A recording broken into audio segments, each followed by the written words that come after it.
श्री सूरध्वज जी महाराज उत्तर प्रदेश में नैमिषारण्य के पास में एक स्थान पड़ता है। उस स्थान का नाम है संडीला। वहां के सूबेदार थे, संडीले में रहते थे। लेकिन वृंदावन के श्री मदन मोहन जी, उनसे इनकी बड़ी प्रीति थी।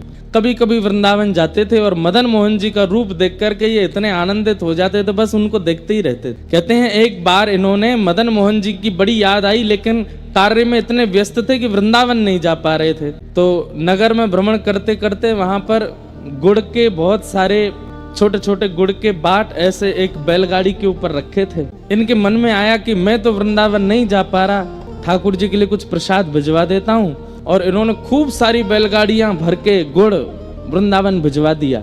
गुड़ बेचने वालों ने इनसे कहा कि भैया तुम जितने रुपए में यहाँ से गुड़ खरीद के और पूरा किराया देकर के वृंदावन भिजवा रहे हो, इतने में तो तुम एक व्यक्ति को कुछ धन देकर के वृंदावन भेज दो, वृंदावन से गुड़ खरीद के ठाकुर जी के मंदिर में दे देते हैं, इतना पैसा क्यों लगवा रहे हो। सूरदास जी बोले कि हाँ, वृंदावन से यही गुड़ के अगर सामग्री में वृंदावन से खरीद के भिजवाऊं, मेरे 10 रुपया लगेंगे बस, लेकिन मैं संडीले से भेजूंगा, बैलगाड़ी में रख करके भेजूंगा, यहाँ से लोग चल करके जाएंगे, 2-3 दिन का मार्ग बैलगाड़ियां धीरे धीरे चल के 3-4 दिन में पहुंचेंगी।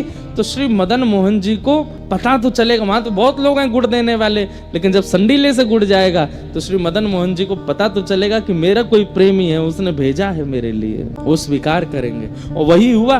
3 दिन बाद वो गुड़ पहुंचे और रात्रि का समय था जब गुड़ पहुंचे। श्री मदन मोहन जी का शयन हो चुका था, रात्रि के 12-1 बज रहे थे। मदन मोहन जी तो विचलित हो गए। श्री जी से बोले, अरे सुनो, सुगंधी ना आई का? बोले काय की? बोले गुड़ की।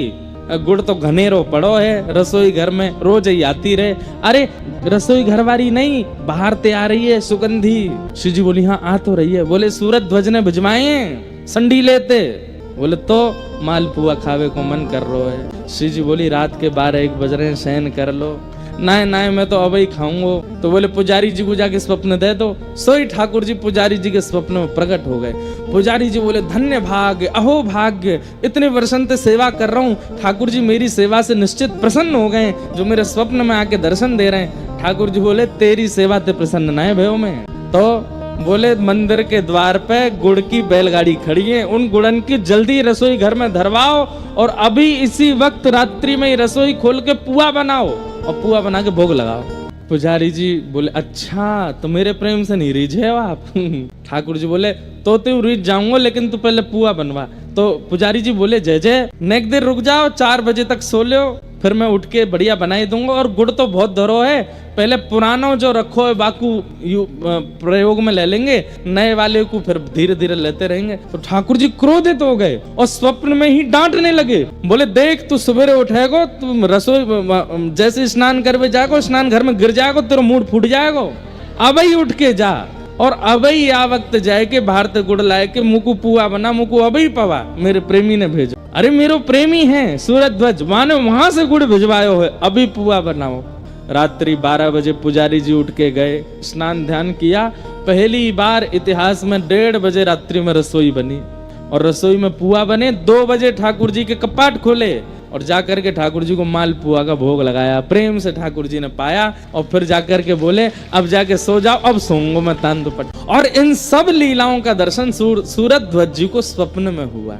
प्रसन्न हो गए सूरध्वज जी। जय हो मेरे मदन मोहन लाल, आप कितना कृपा करते हैं मेरे ऊपर, कितना प्रेम करते हैं मेरे ऊपर। एक बार की बात, वृंदावन आए थे और वृंदावन में श्री मदन मोहन जी के मंदिर में खड़े होकर के सूरध्वज जी एक पद गा रहे थे। नेत्रों में अश्रु भरे हैं और ठाकुर जी से बस यही कह रहे हैं, नाथ मैं आपको छोड़ के किसी और का नहीं हो सकता, बस आपका हूँ। तो पीछे खड़े एक महात्मा सुन रहे थे। जैसे ही इन्होंने कहा संतन की पनही को रक्षक कहूं, पनही मतलब चप्पल, तो उन संत के मन में आया ये कह रहे हैं संतन की पनही को रक्षक, बड़ी बड़ी बात बोल रहे हैं मंदिर में खड़े होकर के, लेकिन ये कर नहीं सकते इस कार्य को। पीछे खड़े एक महात्मा बोले रुक जाओ, कल तुम्हारी परीक्षा लेता हूं मैं।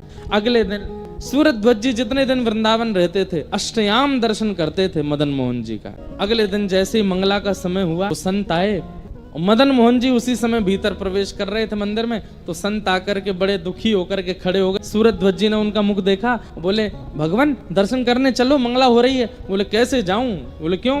इतनी महंगी मेरी पादुका कल कोई चुरा ले गया था, परसों नहीं पहनी, उस दिन भी कोई चुरा ले गया, रोज मेरी पादुका कोई ले जाता। अब मैं सोच रहा हूं कि पादुका उतार के कैसे जाऊं भीतर। सूरध्वज जी बोले मुझे ये सेवा दीजिए, आप दर्शन करो, मैं आपकी पादुका लेके बैठा हूँ, आप जब दर्शन करके आ जाओगे आप पादुका पहन लेना, फिर मैं कर लूंगा दर्शन, और ये तो मेरी सेवा है, ये तो मेरा सौभाग्य।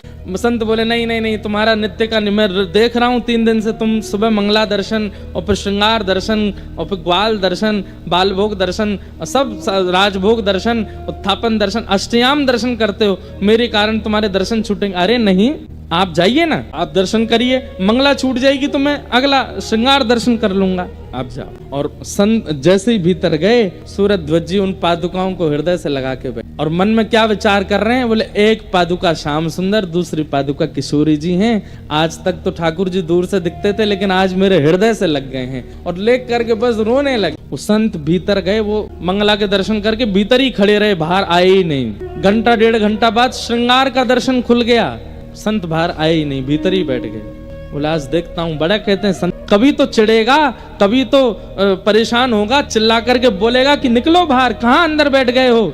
लेकिन सूरध्वज जी तो बस ऐसे ही बैठे। धीरे धीरे उजाला हो गया, धूप तेज हो गई, श्रृंगार का दर्शन, बाल भोग का दर्शन, ग्वाल का दर्शन, राजभोग तक आ गया। सूरध्वज जी ऐसे ही बैठे। मंदिर बंद हो गया, संत जी अंदर ही सो गए। 4 बजे पुनः उत्थापन हुआ, उत्थापन होते देखा तो बाहर अभी भी ऐसे बैठे हैं। थोड़ी और परीक्षा ले लूं, औलाई हो गई, शयन के दर्शन हो रहे हैं, लेकिन अभी भी सूरध्वज जी ऐसे ही बैठे। संत का हृदय पिघल गया, बोले कि ये कहते नहीं है, ये है इनके चित्त में, ये संतों की पनही के रक्षक हैं। निकल करके साधु बाहर गए और जाकर के सूरध्वज जी को हृदय से लगा लिया, कान पकड़ने लगे, मुझे क्षमा कर दो, मैंने आपकी परीक्षा लेनी चाहिए। कल जब आपके मुख से सुना संतन की पनही को रक्षक कहा हूं, इसलिए जानबूझ करके ऐसा किया कि आपके दर्शन छूटे और अपनी पनहियां आपके हाथ में दे दूं। मुझे अब आप जल्दी जाओ, शयन का दर्शन बंद होने वाला, आपका नियम ना टूटे, मदन मोहन जी को देख आओ। तो सूरध्वज जी के नेत्र सजल हो गए, बोले मैं सुबह से दर्शन ही कर रहा हूँ, हे नाथ, आपने आज मुझ पर इतनी बड़ी कृपा की कि मेरे वर्षों की मदन मोहन जी के दर्शन का फल आज मुझे प्राप्त हुआ। प्रिया प्रियतम दोनों मुझे निकुंज में लेकर के गए थे, नेत्र बंद करके मेरा शरीर यहाँ बैठा था, पर मैं प्रिया प्रियतम के साथ विहार कर रहा था। हे नाथ, आपकी चरण की पनैया के इतने बड़े सौभाग्य की मेरे को प्राप्त होती आज अष्टयाम का दर्शन हो गया। साधु बोले मुझे पता है ये सब तुम इसलिए बोल रहे हो कि मुझे बुरा ना लगे, लेकिन तुम जाओ भीतर दर्शन। बोले देखो मैं आपको बताऊं? बोले हाँ। मैं भीतर तो नहीं गया? बोले नहीं। आज ठाकुर जी ने स्वर्ण का आभूषण धारण किया था, आज ठाकुर जी ने ऐसी टेढ़ी पाग पहनी थी, उस पर ऐसा सिरपेच था, ऐसी इत्र, और सब कुछ बता दिया। इत्र ऐसा था, प्रसादी ऐसी थी, प्रसाद में ये वाली कड़ी बनी थी, ऐसी रोटी बनी थी, सब बता दिया महात्मा को। सूरध्वज को हृदय से आप सुबह से बाहर बैठे, आपको कैसे पता? बोले बस आपकी पादुका का स्पर्श होते ही सब मिल गया। सूरध्वज जी जैसे ही मंदिर की ओर गए, कपाट तो बंद हो गए थे, शयन आरती हो गई थी, हाथ जोड़ करके बैठ गए। बोले जय जय, आज आपके दर्शन मानसी में हुए, प्रत्यक्ष नेत्रों को नहीं मिले, पर कोई बात नहीं, आपने बड़ी कृपा की जो ऐसे महात्मा की पादुका मुझे प्रदान की। मैं आपकी देहली को प्रणाम कर लेता हूँ, कल मुझे संडीले वापस जाना है, इसलिए मैं यहीं प्रणाम करके जा रहा हूँ। जैसे ही अपना सिर नवाया, सब मंदिर से जा चुके थे, रात्रि का समय, जैसे ही सिर नवाया तो देहली पर उनको पत्थर का अनुभव नहीं हुआ, कोमल कोमल कोमल चरणारविंदों का अनुभव हुआ। जैसे ही नेत्र खोल करके देखा, साक्षात श्री मदन मोहन जी प्रकट हो गए हैं, और प्रकट होकर के सूरध्वज जी को अपने हृदय से लगा, एक क्षण के लिए हृदय से लगा के मदन मोहन जी अंतर ध्यान हो गए। ऐसे श्री सूरध्वज अब तो मगन रहने लगे, मगन झूमते हैं, मगन गाते हैं, मगन आनंद में रहते हैं। ठाकुर जी ने बड़ी कृपा कर दी है मेरे ऊपर। अब दर्शन होने के बाद वापस संडीले गए, और संडीले जाकर के इनका काम क्या था, सूबेदार का काम क्या होता था कि उस नगर के बड़े बड़े व्यापारी और जो कोई भी कार्य, उन सब से कर लेना, टैक्स लेना, और अकबर बादशाह को दिल्ली पहुंचवाना, ये उनका काम। इस बार संडीले गए, साल भर का जितना भी कर लिया था पूरे नगर से, वो सब कर बक्सों में जमा करके दिल्ली भिजवाना था। लेकिन इनके मन में आया, बोले ठाकुर जी का दर्शन हुआ, मैंने कुछ किया तो है ही नहीं, दर्शन का कुछ तो उत्सव मनाना चाहिए। तो इन्होंने क्या किया, जितना भी साल भर का धन आया था अकबर को भेजने के लिए, उन सब धन से आसपास के क्षेत्र में ढिंडोरा पिटवा के संतों को बुलवा करके सब संतों को पवा दिया, भंडारा कर दिया, ठाकुर जी के दर्शन का भंडारा किया। यहाँ दिल्ली से लोग आ गए थे बादशाह के कि भाई साल भर का जो कर है वो दो। तो इन्होंने सारे बक्सों में पैसे तो खर्च कर दिए, संतों को पवा दिए। तो इन्होंने पत्थर भर दिए और पत्थर भर के उनके ऊपर एक पत्र लिख करके उस पर लिख दिया, 13 लाख संडीले उपजे सब संतन मिल गटके और आधी रात सूरध्वज वृंदावन को सटके। सब दे करके अकबर को बोले अब अकबर हमको जान से मारेगा। सब भिजवा करके और अपने सूबेदार की पदवी पर प्रणाम करके सीधे वृंदावन भाग गए। यहाँ जैसे ही लोग बाग आए, बोले महाराज संडीले का पूरा साल भर का कराया है। अकबर बोले खोल के दिखाओ। देखा तो पत्थर थे।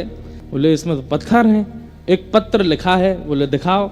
और उसने जैसे ही देखा, क्या लिखा है, 13 लाख संडीले उपजे सब संतन मिल गटके। तो अकबर बहुत जोर से हंसा। उसने फिर एक पत्र लिखा और पत्र लिख करके सूरध्वज जी को भिजवाया। और उसमें क्या लिखा अकबर ने, बोले गटके तो हमारे गटके, तुम काहे को सटके।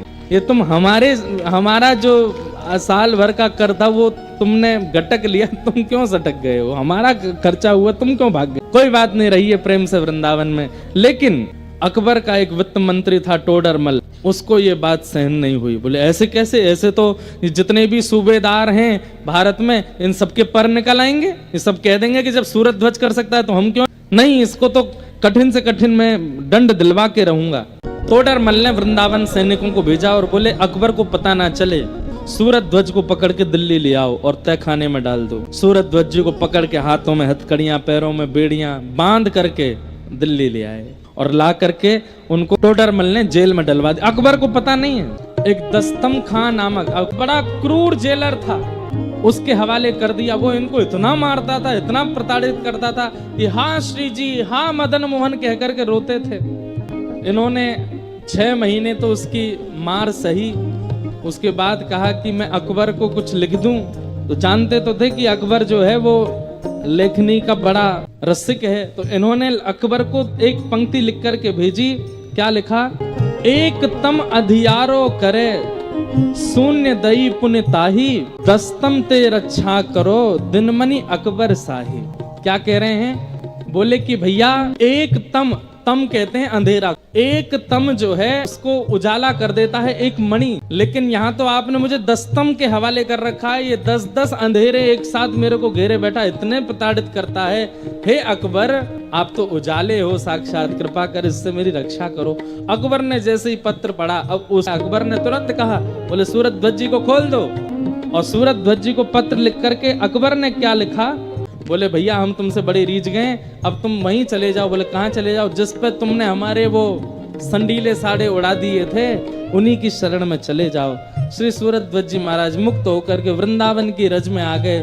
श्री मदन मोहन जी के चरणों में आकर के खूब रोए, खूब आनंदित हुए और कहा कि नाथ बस अपनी शरण ग्रहण करा दो। बस ऐसा कहते कहते सूरध्वज जी एक दिन ठाकुर जी के सुंदर रास पूर्णिमा का दिन था, शरद पूर्णिमा के दिन रास का अनुभव करते करते ठाकुर जी में विलीन हो गए।